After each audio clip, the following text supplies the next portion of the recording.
We've kind of found that a lot of businesses spend so much time fine-tuning their websites to be the best version of the website that they can be. And for good reason, you want it to look good, you want it to have the best CRO it possibly can have. But then why don't you apply exactly the same principles to email? What's the disconnect there?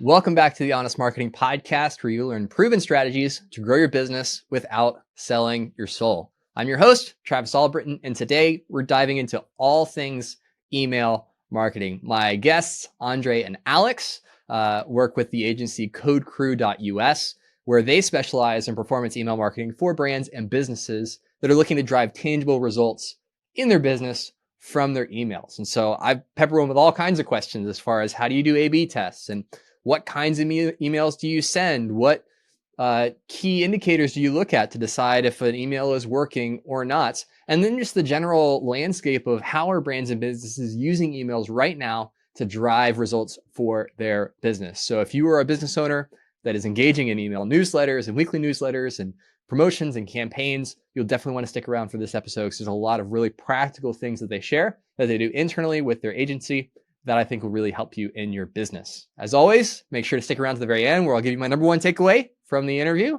But here it is. Let's dive in. So Andrei, Alex, the reason that I'm so excited to talk to you guys and about the work that you're doing at Code Crew is because even though I've been doing email marketing for 7 or 8 years, I still feel very much like a novice because there's always things that are shifting. There's always things that are changing. And so I'm just really excited about kind of getting the current state of what's working for brands, e-commerce brands, B2B brands, and all the kinds of clients that you work with. So thanks for taking the time to come on the show. Thanks for having us. Yeah, thanks for having us. And yeah, to your point, email is shifty. Well, maybe that's not the right term for it, but it's always changing. It's funny because even though it's probably one of the oldest digital marketing channels out there, it's always evolving every single day. I mean, a couple of years ago, well, I say every single day, and then I referenced something a couple of years ago. We had the iOS, 15, 14? I'm too old to remember anymore. Change going on. Then there's some Gmail stuff going on recently. I mean, yeah, every single day is a new day, and it's pretty fun, pretty awesome that we get to work with such a historic channel, but we always get to learn something new every single day that we come to the office. So yeah, we're enjoying it. I'll tell you that. Yeah, because I definitely wanted to ask about the Apple stuff because that's something that I know about. But I think what I would really love to learn right off the bat is how are businesses using email right now to effectively drive sales and growth in their business? Because email marketing has kind of become one of those basic things that most people know they should be doing alongside SEO and having a website and having some social media presence. Email marketing typically fits in there, but that doesn't mean that they're doing it well, right? Just because you're doing it. So I would love to hear how are businesses leveraging email marketing right now, specifically to drive business and to drive sales? Great question. And honestly, it kind of makes me laugh because we've been working for this financing client recently who is pretty much the grandfather of financing as a brand name. And, something that very frequently gets referenced within our texts is that anybody can give you financing advice, even your mother or your grandmother. That doesn't mean that they know squat about it. If you're gonna invest in the next best stock that a friend recommends, you're always gonna have quite a risky endeavor at trying to grow that capital, right? So it's kind of the same with email. I actually remember not too long ago somebody getting back to us from a cold email outreach that we had done saying pretty much, why would I ever pay for email marketing? It's something that I can do in my sleep. And it's funny because that's very true, but also very untrue because you never know when it hits you. And by it, I mean things like deliverability issues, things like inboxing issues. When do you actually break your list without knowing that you're doing so, and will eventually be unable to sell them anything more because you've been doing it wrong all this time? So I think that a lot of folks are unfortunately kind of taking email for granted a lot of times because it's such a powerful channel. You have the data available at your fingertips. If the CEO wants to send an email by 2 p.m., they do that every single day out of the week, and very few people can tell them not to. And that's where an agency like ours comes in and not only gives brands a lot of structure, but a lot of strategy as well. Because doing things just because you wake up on a certain side of the bed every single morning is definitely not a strategy to go by. Or just by referencing your P&L and spotting the fact that you're a little down on the monthly, so let's shoot out an email to everybody, let's see how that does. Probably not the best email marketing strategy out there that you can employ. So we're doing a lot of things, from segmentation to making sure that we know who every single customer is. We're obviously building all sorts of different automations and flows. And I think as of the last 3 to 5 years here, it's been a lot more about learning on a more personal level who your customer is individually, and being able to deliver them emails that they will truly care about, rather than just batch and blasting, which has definitely been a practice that is, thankfully, in the agency space, deprecated-ish. Unfortunately, in the non-agency space, a lot of brands are still batch and blasting their email lists to the ground. So I'm not sure if that fully answers your question, but it's definitely kind of a small nugget of information. If somebody doesn't take anything else out of the entire podcast, this should definitely be something that they should be focusing on. Just having more structure and more segmentation and sending proper stuff, it helps. Well, and I think you touched on the thing that makes or breaks the effectiveness of email is it the right email sent to the right person at the right time? Because, nobody wants a newsletter they don't care about, even if they signed up for it 6 months ago, right? And, when I've seen people say email marketing doesn't work, and then I ask more questions, it's, well, no, we don't segment. No, we're not cleaning our list frequently. No, we're not personalizing it and making it relevant. We're sending an email because it's good for us to get more sales, not necessarily because it's good for them to read and consume and is helpful for them. So I love that you highlighted that and pointed out some of the core things that I do want to dig into a little bit, which is when you're working with a new client, you kind of touched on some of these things. What are the common mistakes that you see them making prior to working with you? Because I imagine the reason they approach Code Crew or an agency like yours is because they're like, we know email is important. We're not doing it as well as we could be doing it. And we don't necessarily know why it's not working. Otherwise, we would be trying to do those things ourselves. So what are those common mistakes that you see when you bring new clients on and you start taking over their email marketing?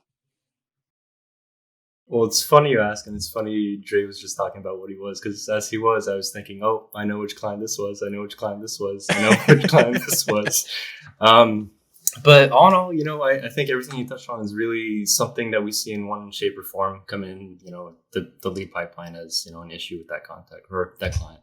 So I'd say some of the most common mistakes that we see is definitely improper segmentation, which leads to spam issues, which leads to deliverability issues, which leads to, just the program not even working. Then the client or the lead ends up coming in our door saying, hey, why do I get no revenue anymore when I used to get, 10 grand from every single email? And, usually it's just improper practices, just, snowballing into something that unfortunately just kind of kills a program, to put it as simply as I can.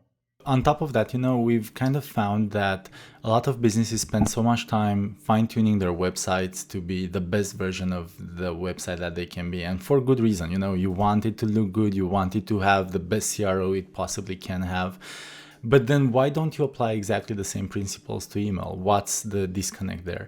You see brands that have really amazing websites and really great flows throughout those websites.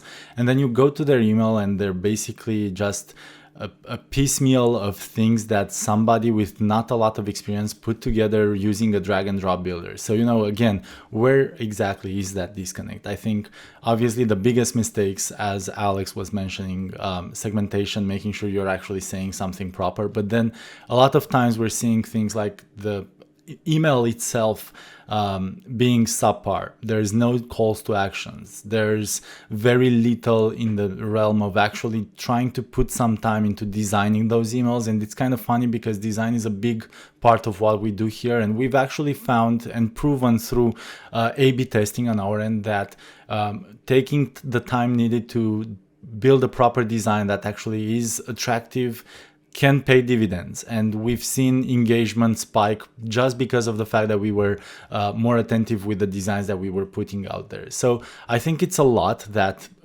brands that are doing email don't really realize they're doing wrong, because we tend to build an audit every single time we talk to a lead before we even sign them. We like sending our thoughts across just so we can kind of align on what we think the priorities are and what they think the priorities are.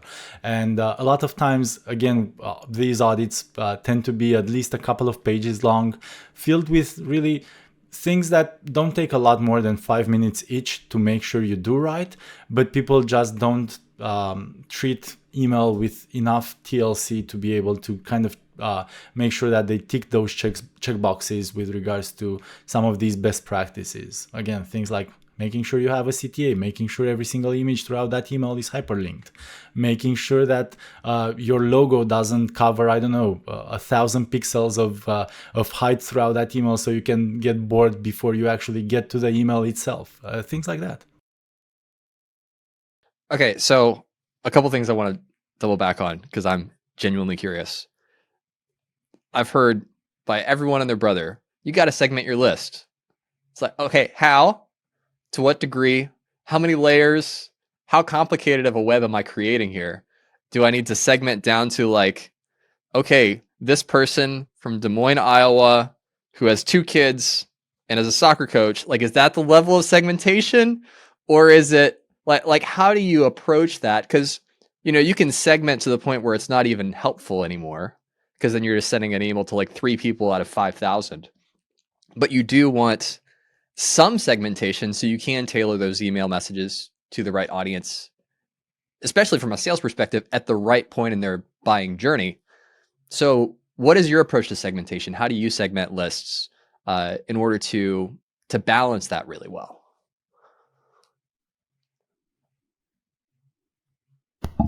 So we aim for those 2 soccer coaches in Des Moines.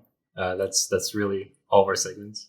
Fun aside, as part of the audit, actually, that Andrei was just mentioning, we dig into the segmentation that's existing. And honestly, no 2 businesses are the same. And we have some businesses that we work with, which are, just entirely subscription models. We have some which, are just, their cadence is already high. They don't want to lower it. So, we have to base segmentation more on just engagement overall. It really depends. We have purchasers and non-purchasers. Again, these are some of the most common ones that we see actually working well. But, that being said, again, every single business is so different that what's actually going to drive the revenue. Yeah, and actually something really important on that segmentation note is you need to look at the business model itself, right? So for instance, just to give a proper example here and there, people can probably extrapolate from it. We used to work with this CBD company that literally had CBD for everything and anything for people, chewables, edibles, smokables,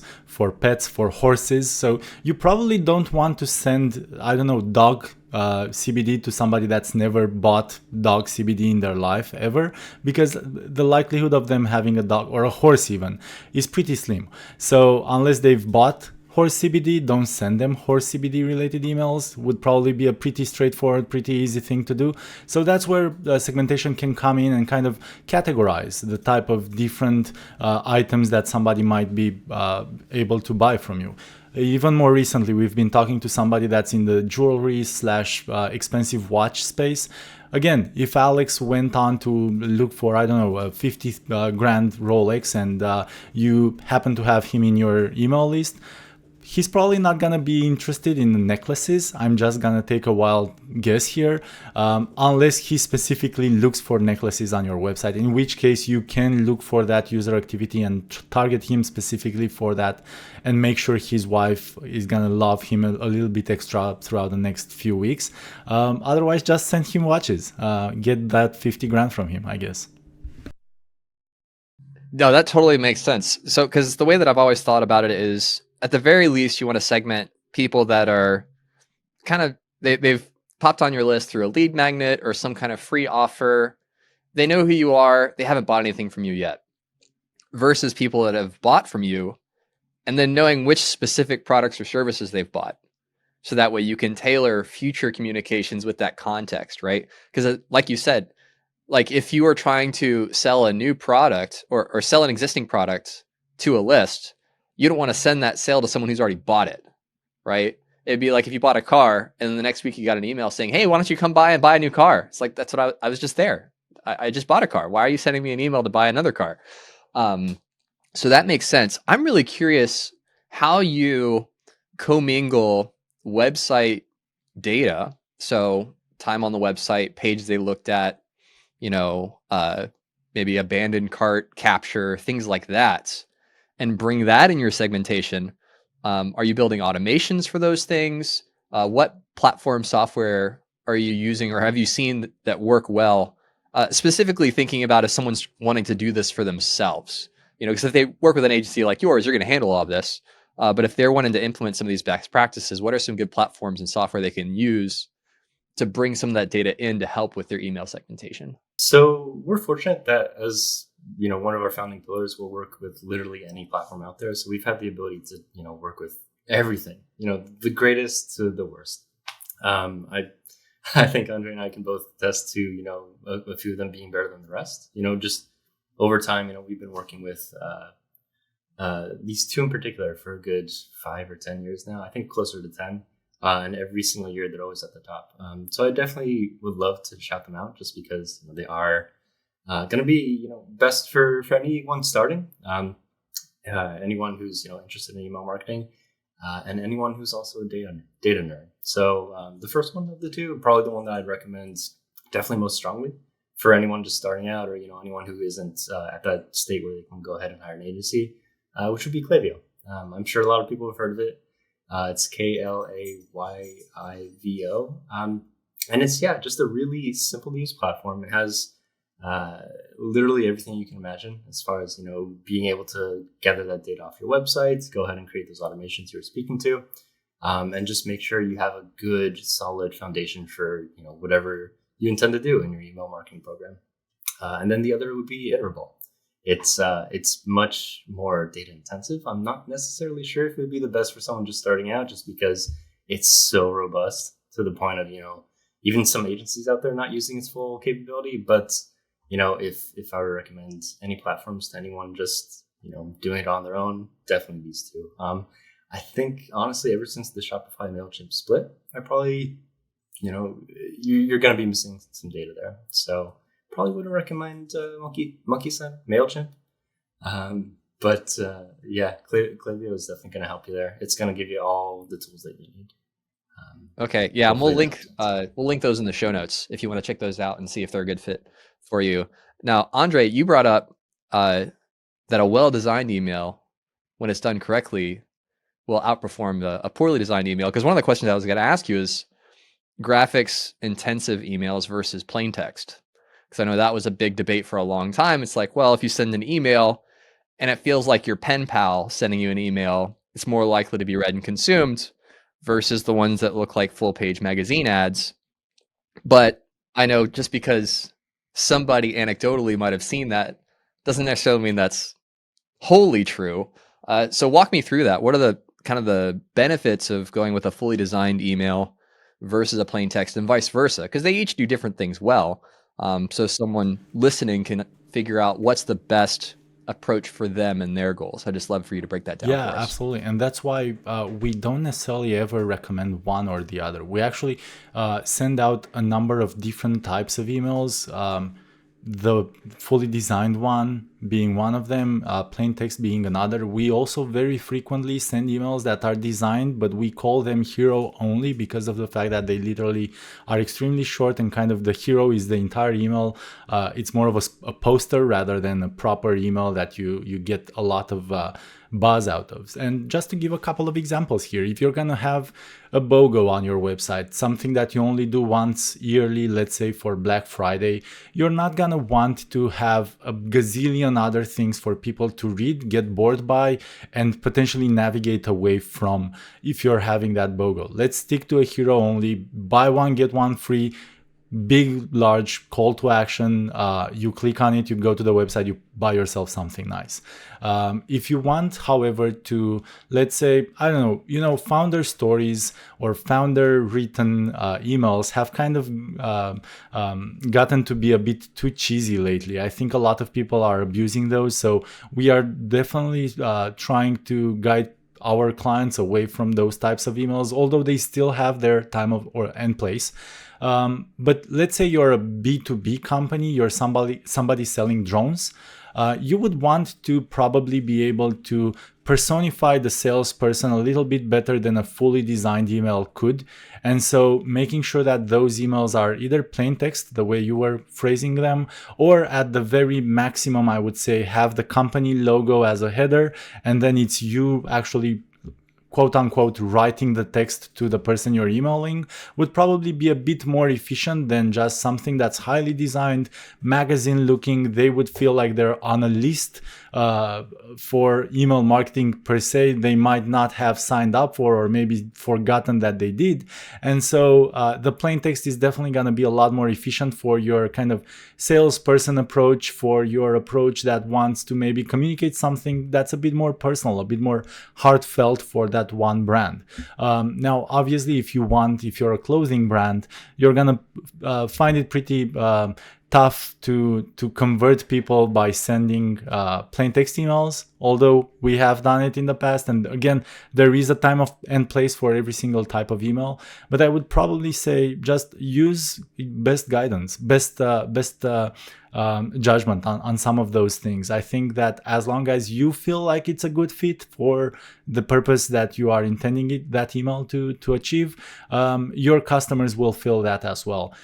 So that's why there's not really an umbrella answer here that covers everything. I think you need to get specific and need to understand what you're trying to achieve with every single one of those emails. Well, and even taking the time to test different formats, right? So if you always send plain text, experiment with creating some more graphic intensive ones where you're following those practices, linking out things like that, so that you have your own data to look at. Exactly. Because it's also true, like what works for one company might not work to the same degree for yours. You're preaching to the choir. It's something that we keep saying for such a long time. In every single lead pitch that we have out there, we just tell people that we are doing an A/B test with every single email. It's so easy with today's software to set something like that up, that not doing so is just a missed opportunity. We are shocked to see how many brands out there aren't really doing much testing at all. And, we've been doing it for the past 5 years. I think if we haven't ran 10,000, 20,000 A/B tests, we haven't done a single one. So, even with all that benchmark data, obviously we have a knack, we have a database of what we know works the best. But even with all of that database and information behind us, we still have data points that contradict what we know every single day. And so we always like staying on our toes and adjusting to not just how every single brand differs, but also how the different life changes that we all go through. And I know it's already a talking point that's been digested by quite a few times over, but COVID coming around actually changed a lot of buyer behavior, and we've seen email practices and email expectancies in terms of order rates, in terms of open rates, change quite heavily from pre-COVID to during COVID to post-COVID. So it pays to always keep an eye out for data and see what it's telling you, because you might be wrong in your assumptions. Yeah, and that's a great pivot, because the next thing I want to talk about was, how do you measure a campaign's effectiveness? Because it used to be, oh, well, if you're in this kind of window with an open rate, you're doing good. If you're in this window for a click-through rate, you're doing good. And then when the iOS update, it was like, man, everybody's opening my emails now. Well, no, Apple's just not telling you if they open them or not. So platforms are always shifting around, but internally, what are the measuring sticks that you use to determine if a campaign is working for a client or not? I'm thinking specifically within the email itself, because, obviously if you're measuring it by how many sales we generated from clicks from this email, then there's more variables there. Like, well, how did your checkout convert and how did your products match the segmentation and things like that. But when you're just looking at the emails themselves, what are the metrics that you look at, and where do you expect a high performing email to land in general, knowing it'll obviously shift if you're e-commerce versus B2B, but like, what are the general ballparks people can expect to look for? So, man, I feel like every answer of mine says it depends. It really depends. It does, unfortunately, or fortunately. So every single platform, or I'm sorry, every single company is so different that, what they have historically been doing, what their product is, this all has to be taken into account. So, for one company, we'll see maybe, a 60% average click rate being standard for them, which is, wild for another company. But I think Klaviyo's most recent benchmarks are somewhere around 35% open rate is what you should expect. But then again, it depends on the industry. So, I mean, again, there's so many factors at play that you never have a single good way to determine, what is best. And you should never measure yourself or your company against, just the general populace either. You should always, look at the industry, and more than that, look at your own business and your historical data, and then try to improve upon that. So I know it's a non-answer, but again, just always aim to improve, in business and in life. That's something we should always look forward to. And then I forget the rest of your question, so Andrei's going to Yeah, no, I definitely can help there. Apple coming around is definitely through a curveball there. But if you think about it, SMS never had open rates to begin with, right? And you were still able to track whether or not your SMS campaigns were successful. And so we're taking the same gauges in what we do here as well. First off, we look at benchmark data. There's a lot of benchmark data out there. And if you're underperforming your competition, you're underperforming. That's pretty black or white.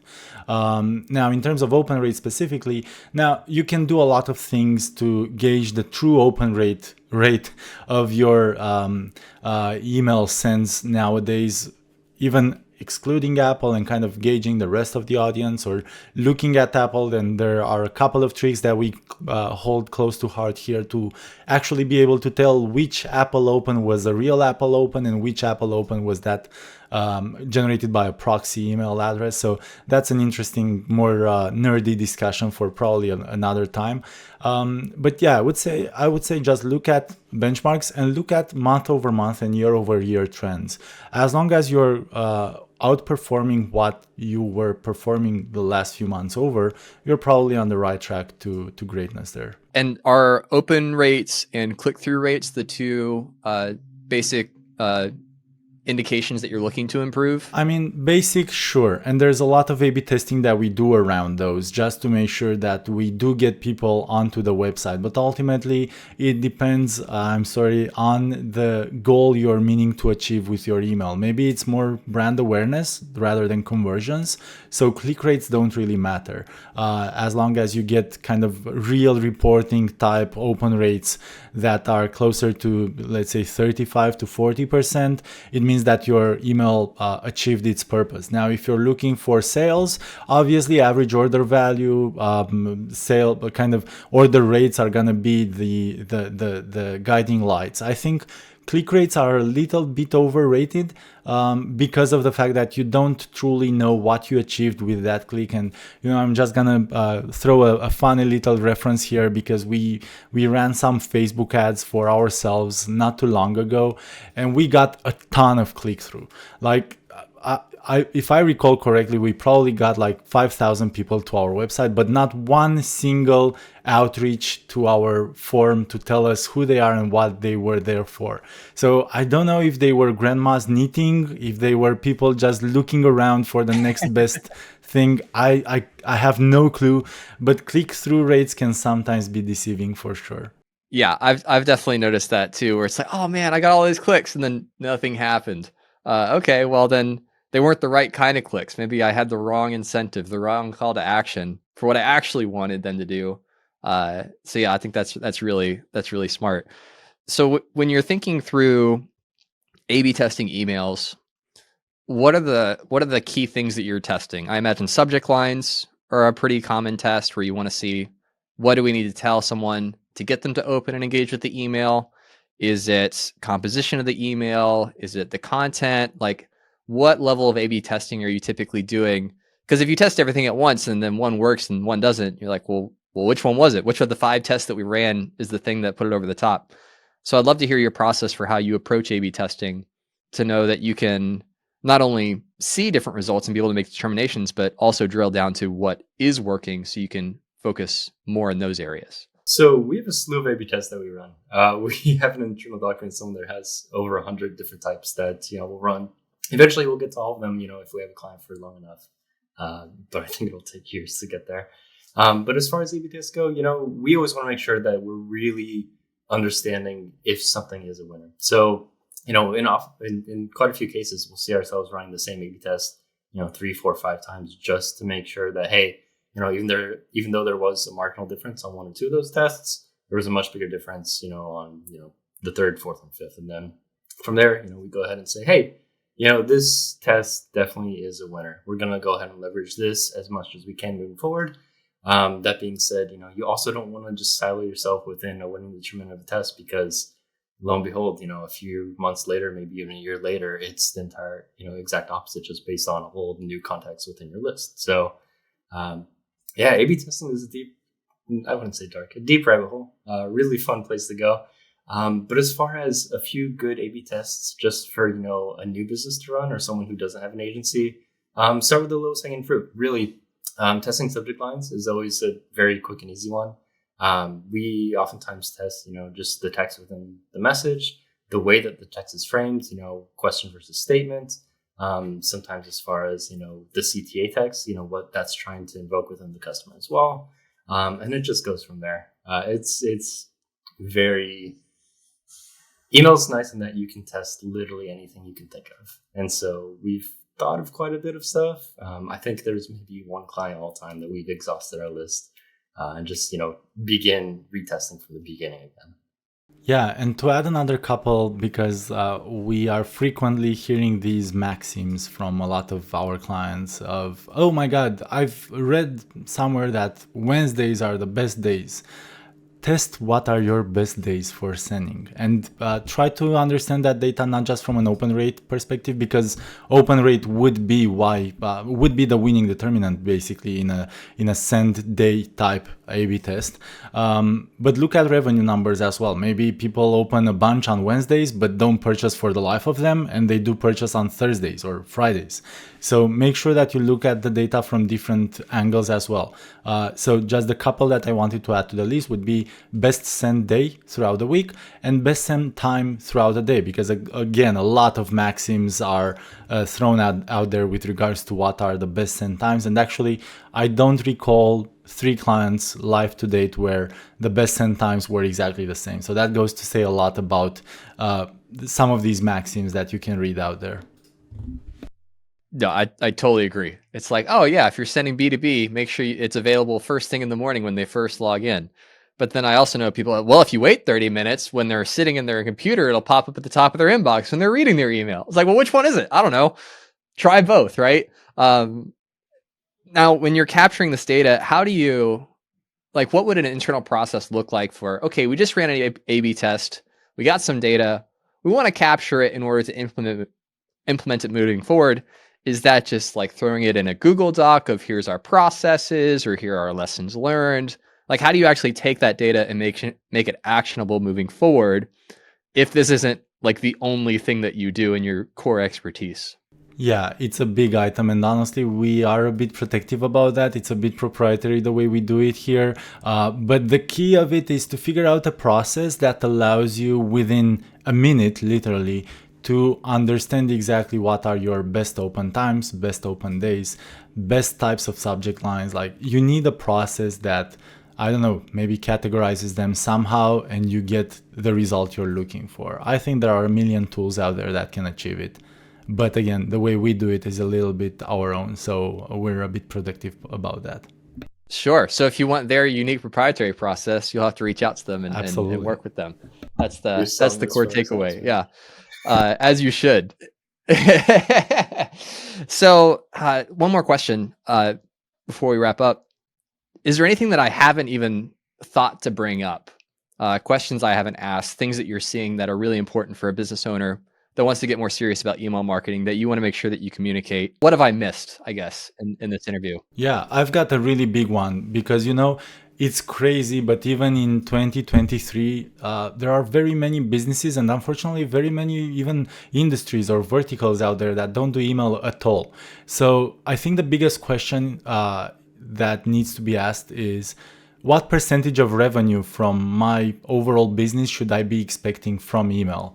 And the answer obviously depends a ton on industry, on your vertical, on how you're selling your product and what AOV you have and what type of product you're actually selling. But the answer we've found throughout the years is anywhere between 15 and all the way up to 45-50% of your overall business revenue yearly can be driven by email. So if you're not doing email, or if you're doing email in a lazy way, you're probably leaving a lot of cash on the table. So I would definitely encourage you to get a bit more serious about that. Whether you hire a freelancer or 10, or whether you decide to go for an agency, which is definitely gonna give you a lot more bang for the buck, no matter how good that freelancer is. So yeah, I would say that's probably the primary question I would ask. No, that's a great question. Yeah, I didn't even think about that. I'm like, well, of course they're doing email, but no, not everybody is. So I definitely appreciate that. Now, somebody's listening to this and they want to learn more about you, about what you do, about what your agency does. Where's the best place to go to learn more about Code Crew, to learn more about the kind of clients that you work with, to take that next step? Where should they go? I'd say our website. We have a pretty nice one. We try to keep it updated and nice and clean and fancy. It's codecrew.us. But we're also really hip, really cool guys. We're on all the social media, so you can always follow us, or just reach out to us on what we got: Instagram, Facebook, Twitter, and LinkedIn. On Instagram and Facebook, we're codecrew.us. On Twitter, we're at codecrewus, and LinkedIn, we're codecrew Inc. And bonus, if you go ahead and come through the lead pipeline, reach out to us so that you found us on this podcast, we'll give you a 10% discount. So go ahead and mention the Honest Marketing Podcast. Let's talk. Awesome. Hopefully we get a couple through there. That would be great. Well, Andrei, Alex, thank you so much for your time, sharing all your expertise. I know I personally learned a lot, and I know our listeners did as well. So my number one takeaway from my conversation with Andrei and Alex was to not neglect A/B tests. It's so easy to just send an email out without really any kind of strategy or intent, but then not have a measuring stick to determine if it worked or not, or how well it worked, so you can compare it to previous campaigns, see what's working, see what's not, and then lean into the things that are working. So you're not having to make the same mistakes over and over again. You can build on the experience that you gain over time as you send more emails. So definitely make sure that you're split testing, that you're capturing the results from those tests, and then implementing them moving forward to get the best results. Now, if you want to connect with them, you can go to codecrew.us. Make sure you mention you heard them here on the podcast to get 10% off if you end up being a good fit and take them on as a client of yours. But yeah, just so grateful for their time and their expertise and sharing it here on the podcast. I know that you learned a lot as well. Well, that's it for this week. Thanks for listening. And as always, be honest.